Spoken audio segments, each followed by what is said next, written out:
gleefully I made my plans. To begin with, I quarantined the rampant cuteness of kittens by locking them in the bedroom.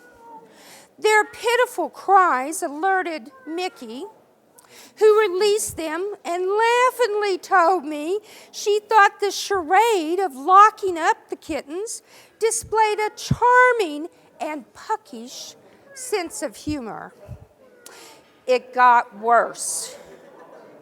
Realizing the kittens should be taken off the premises entirely, and as soon as possible, I put a giant sign out on the curbside reading, "Free kittens, take one home today."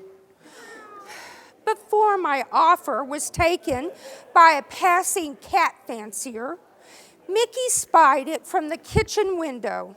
She chortled while removing the sign, then gave my kittens my milk punch. Vanity, no matter what, you always know how to make me laugh.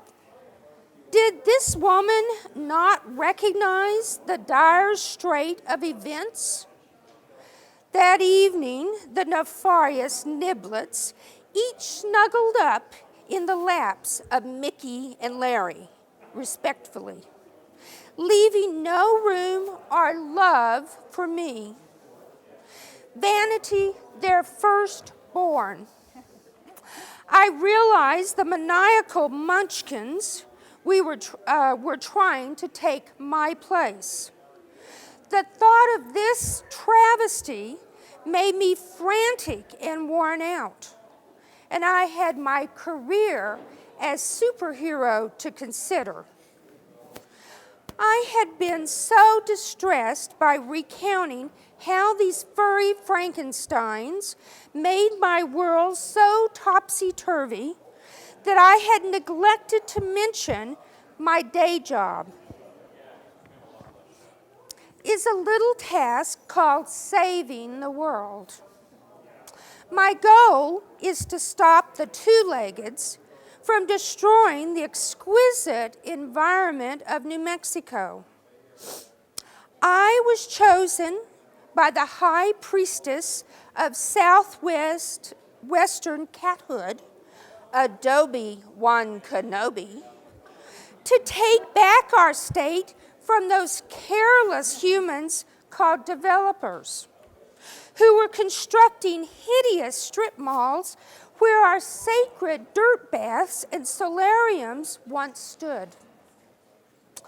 Hundreds of years ago, in a subtle act of supreme kindness, we cats quietly domesticated humans and allowed them to share our domicile. We surreptitiously, discussing going back to the days of yore when only cats inhabited the great state of New Mexico. The state motto is presently the land of enchantment. What humans don't know is that back in those days, when only cats occupied our state, our copy line was, but of course, the land of enchantment. And now those bratty kittens were not only ruining my once serene household, but threatening the security of our beloved state, perhaps even the nation, and maybe the entire world. These feckless felines had to go. So the next day, while my humans were at work, I lured the little darlings with promise of catnip candies into a large cardboard box. Once I had them where I wanted them, I sealed up the box, then poked some obligatory air holes on top to let oxygen in, as well as the triumph sound of my laughter. I carted them over to Teca Tu, the pampered pet store, where they were partnering with the Greyhound Companions of New Mexico. Teca Tu, one of my favorite hangouts, was a combination of New York City's premier stores, Savars and FAO Schwartz, food and toys of the finest quality. I adored treats like kitty caviar, the scrumptious topping that makes all of my food taste like the finest Beluga caviar. I was well schooled in French cooking, and a well-kept family secret reveals that my great grand-mère, the renowned gourmet chef Quiche Lorraine, was the real genius behind Julia Child's success. Quiche taught Julia to cook, and the rest is history. The Teca Tu toys were sophisticated yet playful, somewhat like yours truly. A beautiful homemade red chili toy filled with vintage catnip could amuse an old aristocrat like me for hours.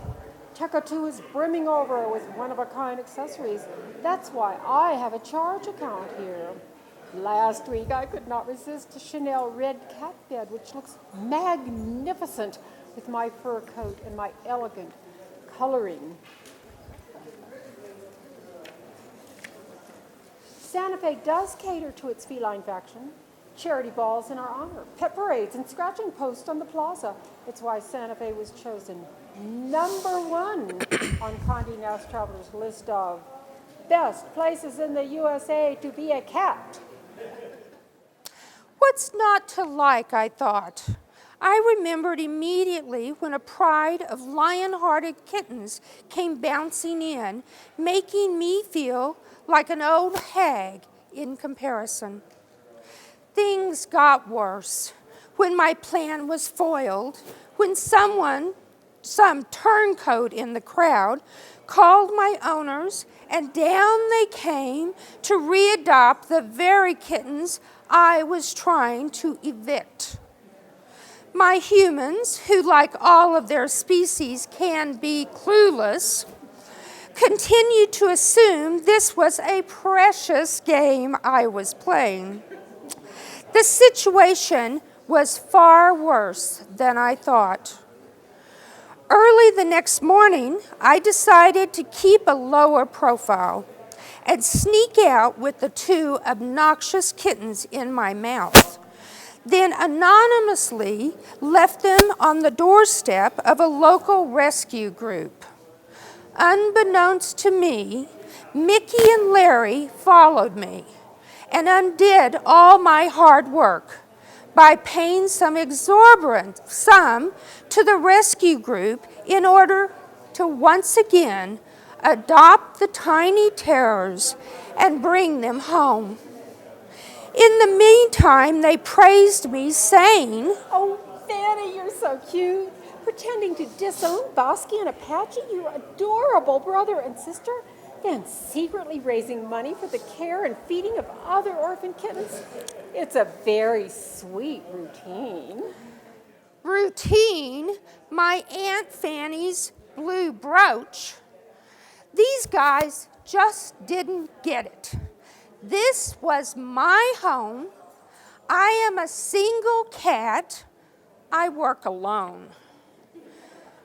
Desperate times called for very desperate measures. These badly behaved outlaws needed to go to the one place where they know how to handle juvenile delinquents and shape them during their formative years. I'm talking Texas. I call my third cousin, twice removed, Billy Bobcat, who was deputy sheriff in beautiful Dripping Springs, right down the road, a piece from Austin.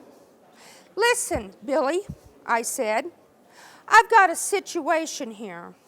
I need to evict some unsavory characters from New Mexico. They're young but dangerous, and they've made a lot of trouble in my territory. I loved this plan and said out loud to myself, these kittens are being sent to the great state of Texas for basic training. They could come back when they learned how to behave in a civilized manner, which I figured could be 1 or 2 centuries. Now, even in this dire situation, I remained my compassionate self. Who do you think Mother Teresa's personal advisor was? You guessed it, c'est moi.